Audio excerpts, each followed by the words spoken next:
Hey, and welcome to the Chapter 5 review exercises. We're going to go through the solutions here. We'll see how far we get, starting with number 1 and going down at least through number 10.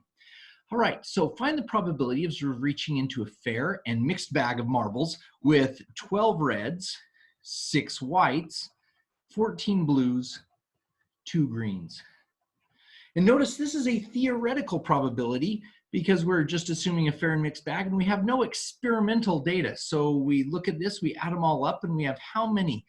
12 plus 6 is 18, plus 14 is 32, plus 2, there's 34 total. That's important. So pulling out a red, there are 12 options out of 34, which reduces down to 6 out of 17. Number 2, pulling out a white, there are 6 out of 34. So that 6 out of 34 equals 3 out of 17. Good deal. What about number 3, pulling out a red or a blue? That means we've got either 12 or 14 of them. That's 12 and 14, that's 26 possibilities, 26 out of 34, which reduces down to 13/17. And then number 4, pulling out a green or a blue, that would be, let me see, green is down here or a blue. So 2/14, that's 16 out of the 34. And that reduces down to 8 out of 17. Okay, good. Number 5, a card game has a deck made up with 1 1, 2 2s, 3 3s, 4 4s, 5 5s, 6 6s, 7 7s, 8 8s, 9 9s, 10s, and 11s. Oh, all the way up to 12.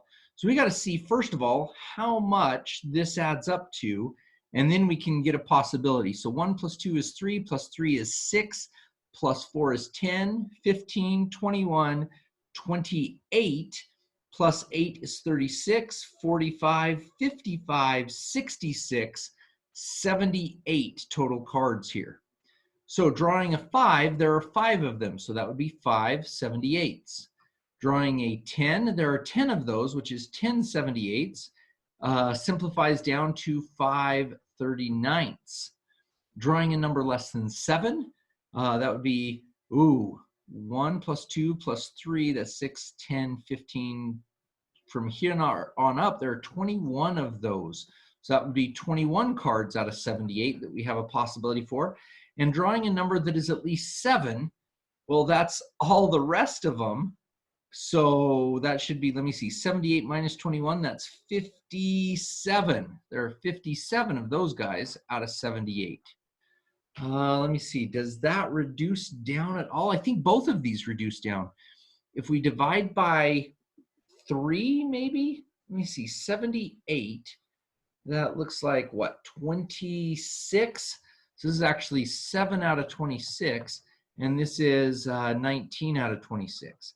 And you should note, just as kind of a fun thing, the drawing a number less than 7 or at least 7, you're going to hit one of these, so these two better add up to the number 1 together. That's just kind of a fun thing. When flipping a coin and then rolling a die twice, what is the probability of getting a heads? That's 1/2. Then rolling a 2, so times by 1/6. Then rolling a 5 or a 6, so that's 2/6, which is 1/3. So we're saying, what is the probability of doing 3 things in a row, and we multiply to get that. So this would be 1 times 1 times 1 is 1 over 2 times 6 is 12 times 3 is 36. So 1/36 probability of doing that. And number 10, when rolling a fair 10-sided die, what is the probability of getting 3 7s in a row? Well, getting a 7 is 1/10 probability.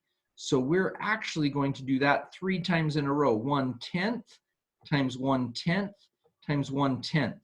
If it's 10-sided, that means we have 10 options, and it's fair. So theoretically, it's a 1 in 10 chance of getting a 7. 3 times in a row, again, multiplication does that, and we get 1/1000. All righty then. Okay, let's clear that off and go to the next set. Scroll down just a little bit. There we go. So number 11. A coin was flipped 8 times and only one head was recorded. So we are now in experiments or empirical probability. So even though empirical, there we go, even though it's a coin and we think it would be 50-50, it's not. It was flipped 8 times and only one head was recorded. So head has a probability of, well, I guess we should answer the questions. Theoretically, if the coin was thought to be fair, would be 1/2. But it's not. We look at the options from the empirical and it's what actually happened, and it was 1 out of 8. And that's the difference between theoretical and empirical. All right, next one. Number 13, a coin was flipped 50 times and the results were recorded. 14 heads and 36 tails were reported. Based on this data, that means empirical. What is the probability that flipping the coin will result in heads? Well, our best guess is that we got 14 out of 50. That reduces down to 7 out of 25, which should be 0.28, which is 28%. Oh, I guess we could have written these as 50% and 12.5%, I think. Oh, we could have done those percents all the way along. All right, number 14. A die was repeatedly rolled and what happened? Oh, all these results. So it was rolled a bunch of times. Oh, how many times is this? 26 plus 18 is 44, plus 31 is 75, 97, 112, 149 times. I got 149 times. Oh, should check the answer, make sure I'm right on that. And of rolling a 3, we got 31 out of 141 times. And that's really all it is. Empirical is what happened in the experiment, 31 out of 149. Good. Let's scroll down to the next little level and see if we can find those problems as well. All right, number 15 through 19. Oh, look at that. There's a typo in the book. No, you don't get extra credit. I found it first. Okay, let's do this. Brent and Steve are running against each other and poll with a margin error of 4.2%. So we're going to do plus or minus 4.2% on whatever is given to us. Brent centered on 56. So the highest estimate for Brent would be 56 plus 4.2, so that would be 60.2%. And the lowest estimate would be 56 minus 4.2, would be 51.8%. So Brent could be anywhere in that range. Yeah, let's draw that a little bit better. Oh, that's nice.